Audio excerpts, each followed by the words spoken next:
Siamo un simpatico complessino, un gruppo di produttori e musicisti che si è riunito per questo progetto che ormai da 7 anni è su strada, sia come disco che come spettacolo live, e abbiamo scelto di mettere in musica la scienza sostanzialmente. Abbiamo fatto questi primi 3 capitoli sull'astrofisica, sulla botanica, sul DNA, sulla genetica, avendo come frontman però uno scienziato, cioè qualcuno che questo habitat lo pratichi quotidianamente e in maniera anche rigorosa, che ci potesse dare una traccia testuale su cui poter lavorare. Questo gruppo è di musica libera, non ha una catalogazione e non ha una forma precisa, non ci sono delle canzoni o non ci sono delle colonne sonore, cioè è un flusso sonoro, musicale, a volte ritmato, che sfocia un po' nell'elettronica, a volte più orchestrale, con delle interiezioni parlate da parte dello scienziato o anche di Riccardo che spieghino in maniera fruibile ma molto rigorosa l'argomento di cui stiamo parlando. I 4 siamo io, Vittorio Cosma,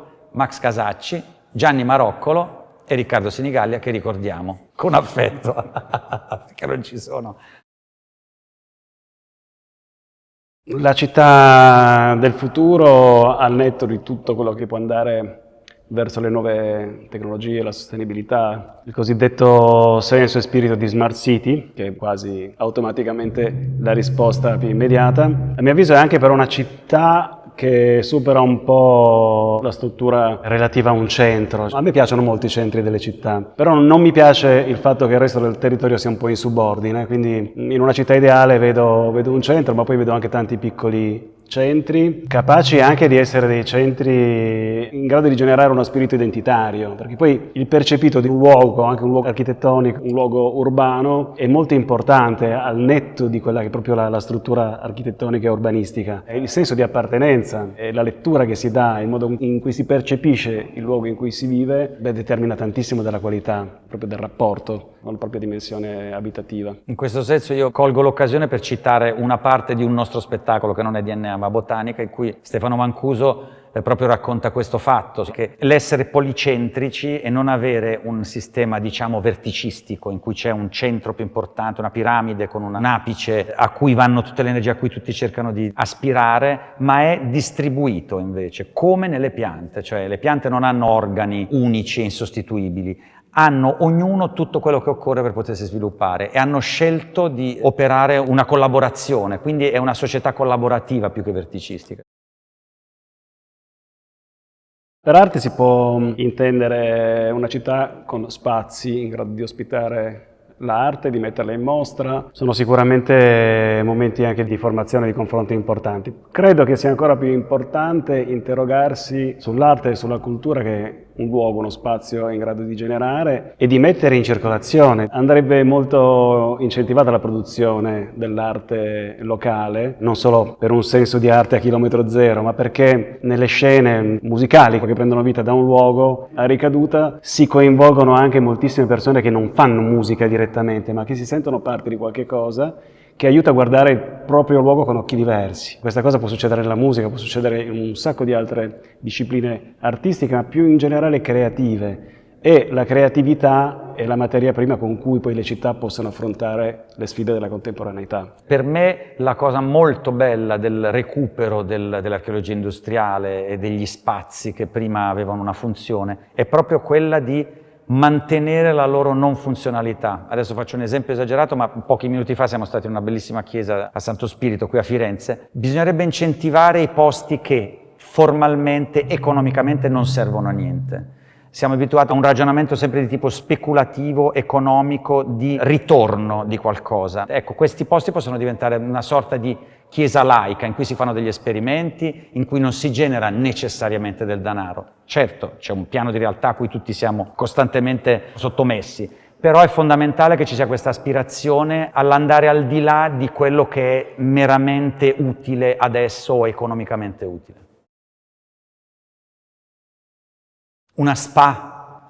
Un campo da golf. Un campo da golf. Un poligono di tiro. Esatto. Penso che sia fondamentale anche un aspetto didattico, cioè diventa un posto sociale se si propongono anche cose non canoniche, non mainstream, in tutti gli ambiti, dal cinema alla musica alla letteratura, ma le si propone in maniera popolare. Tendenzialmente c'è sempre questa dualità. O un'elite che frequenta i posti dove succedono le cose d'avanguardia e che è un po' ristretta, oppure ci sono situazioni popolari molto vere, con un grande contatto umano che forse non c'è nei posti d'elite. Se si riescono ad unire queste cose, e un po' noi cerchiamo di farlo questo con i nostri spettacoli, cioè una cosa alta come la scienza pura, veicolata anche attraverso la musica, una parte emotiva, questo incontro tra popolare ed avanguardia è una cosa importante che può diventare uno strumento sociale. Manifattura, che all'impatto è un luogo curioso, meraviglioso, stupefacente, molto ampio, mi auguro che possa diventare uno di quei luoghi in cui la città impara a conoscere se stessa, cioè la creatività, quella spesso più sotterranea, che molto spesso rimane compartimentata rispetto ad altri settori, ma anche ad altri livelli generazionali. Quando nelle città succede qualcosa che è in grado di far parlare il resto del mondo di quella città, tendenzialmente succede che tutta la città partecipa a qualche meccanismo di trasformazione. E molto spesso, per quanto riguarda appunto noi musicisti, questa cosa avviene nel momento in cui c'è una scena underground particolarmente esplosiva che riesce in qualche modo a coinvolgere tutto il resto della città. Parlando di quanto può essere virtuosa una città e di quanta ricaduta questo genere di fenomeni possa avere, a me viene sempre in mente il fatto che, parlando alle persone che guardano i numeri, che le più grandi aziende che hanno trasformato in bene o in male il mondo negli ultimi anni sono aziende che hanno preso vita in uno dei luoghi più ricchi di controculture, cioè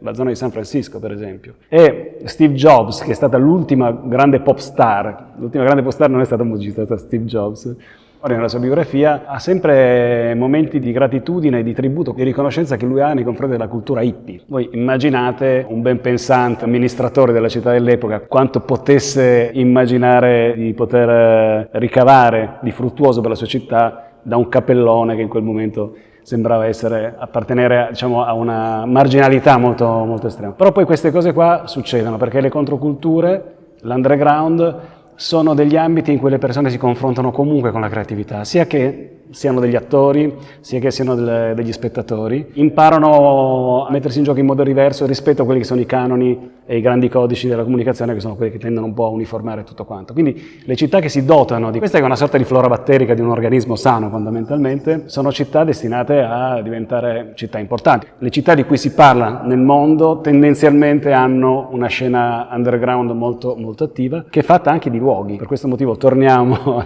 al luogo e mi auguro che, almeno dal punto di vista proprio della fisionomia, questo è proprio il luogo ideale dove si possono mescolare i settori e incrociare i linguaggi. Sono abbastanza d'accordo, a parte Steve Jobs hippie, questo poi discuteremo.